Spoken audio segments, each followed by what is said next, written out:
Sometimes you have to radically disconnect yourself from standard ideas. Humanity's dream of flight is probably as old as humanity itself.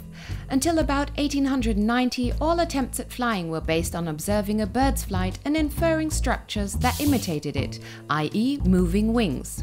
However, the breakthrough in flying occurred in an entirely different manner, with static wings. It was a static wing structure that was either pulled by propellers or later pushed by turbines. Let's try an analogy. The mainstream idea is that a company consists of buildings, workstations, employees, rooms.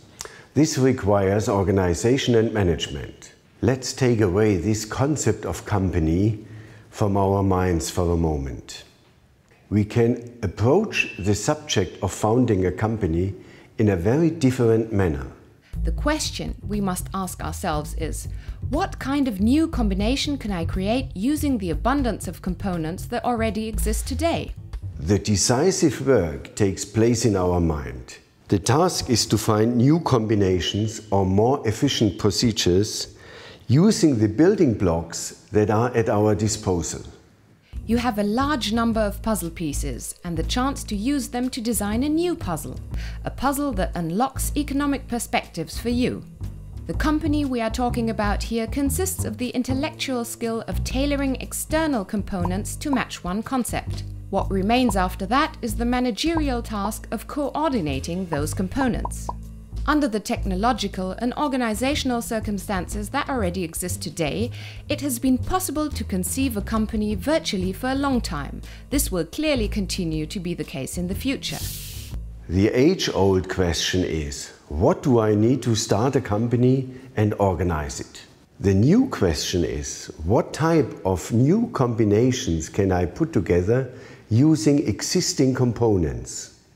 A concrete example for this is delivered by the company components of Ratio Drink. Apple juice concentrate is procured from the producer and placed into a 3-liter bag in a box storage container at a filling facility.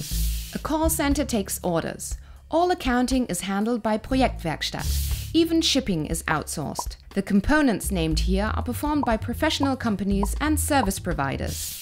In this type of model, the entrepreneur's task is firstly to conceive a concept that can be composed from components, secondly to find the right partners who offer those components, and thirdly to coordinate and control the interaction between the components.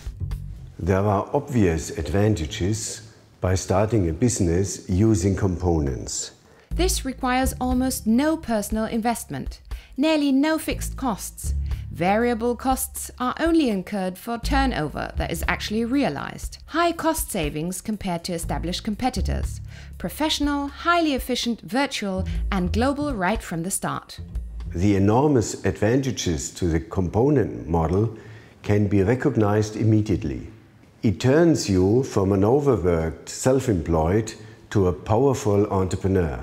It's easy to see the difference to a conventional business startup if you look at financing, risks and the workload for the entrepreneur.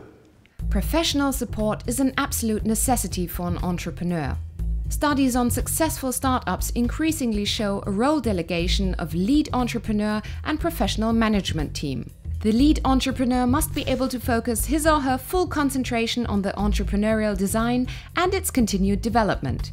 Management is responsible for daily operations. If an entrepreneur doesn't have the resources to employ professionals, then I do not consider his concept as solid and sustainable. That doesn't necessarily mean that high sums of capital are needed for business startups. Solid here means that a concept shows clear market advantages that will attract customers and yield margins that you need to pay for professional staff. For anyone who believes they cannot afford professionalism should see how things work out with unprofessionalism.